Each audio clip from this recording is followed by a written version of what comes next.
One thing I want to make clear is that my ticks aren't always severe.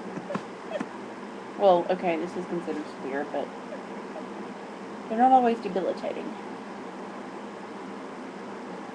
They were earlier for about an hour and a half, 2 hours. I had full body jerking, and I had to leave my camp. I couldn't stay there because I was too disabled by them. I told my mom on my cell phone, I couldn't stay at the medical exploration camp. My tics were so bad I could barely stay in a chair. And I called my mom, and then I certainly barely walked. I use a cane for occasions with severe leg tics, but it doesn't do any good if I don't have it with me the whole time. So I pretty much use it all the time because otherwise, it's not like I plan, I'm going to take it 3 o'clock.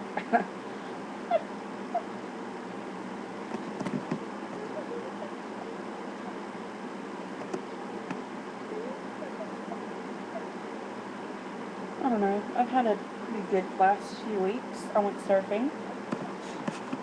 I had a surfing lesson. Had a kayaking lesson. It was awesome. And today I got my hair cut after the tics working on some. Today I learned how to draw blood, or do a phlebotomy, not a lobotomy, but a phlebotomy. Phlebotomy. It's the procedure to draw blood from a vein. I did that on a dummy arm. They have these mannequin arms. Some of them are high-tech, and they have this red liquid that simulates blood flow through them. But I got to do it on a low-tech one that just had little ridges to look like veins. It was kind of hard because it was this disembodied arm made out of rubbery, foamy, vinyl-y stuff. So it would just like flop over. It was funny. Clearly, this was a period at which I was not jerking uncontrollably. Otherwise, I would have refrained from holding a needle, because, it's just logic there. We learned about dialysis this afternoon, and in between we learned about taking cultures of bacteria. I cultured the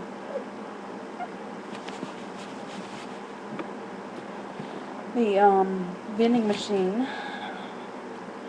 in the college where this camp is taking place, and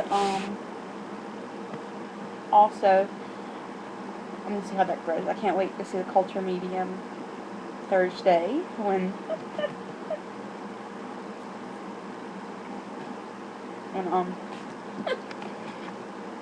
what can I think? I don't know. I can't think of the words. FYI, I sound a lot better on paper than I do in videos or in person. Some kind of what's the word for it? See, I can't think right now. I guess it's because I just had supper and I'm just like, oh, carb crash.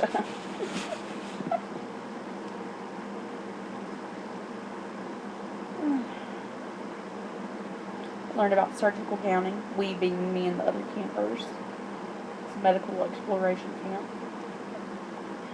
Well, by my local community college.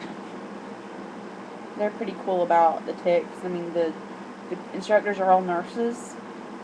Yeah, cool with it. I just, when we were introducing ourselves yesterday, the first day of camp, Monday, I mentioned, I have Tourette's, don't freak out if I make weird movements. And so far, they've been fine with it. Yesterday, I was ticking really bad, too. I tend to tick really bad at some point during the afternoon. It's not like I plan it. Sometimes it happens during the morning. Sometimes it lasts 4 hours. Sometimes it lasts 30 minutes. Sometimes it lasts 5 minutes. I don't know. I don't know when it's going to end. I don't know when it's going to begin. Tics are just like that. Unpredictable, sudden, repetitive, uncontrollable bursts of movement or sound. I keep looking out my window. I think it's going to start raining. We have a lot of haze where I am.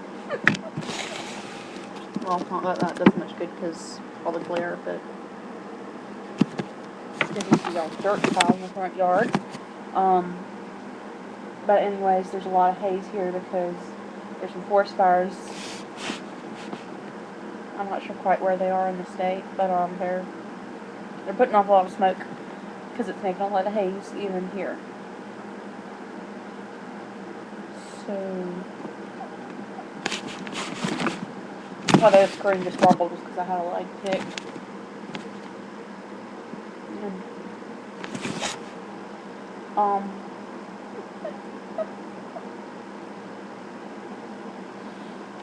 Oh, I got approved to have a service dog.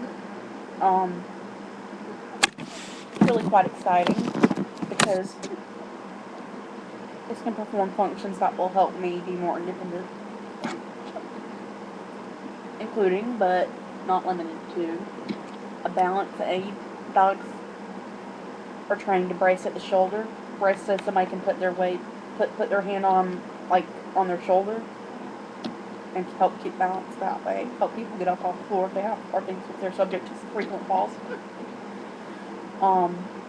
Hand people things when they drop them, which, you know, with a movement disorder, that's a concern. For me, balance is a biggie because of the ticks. It's easy to trip up.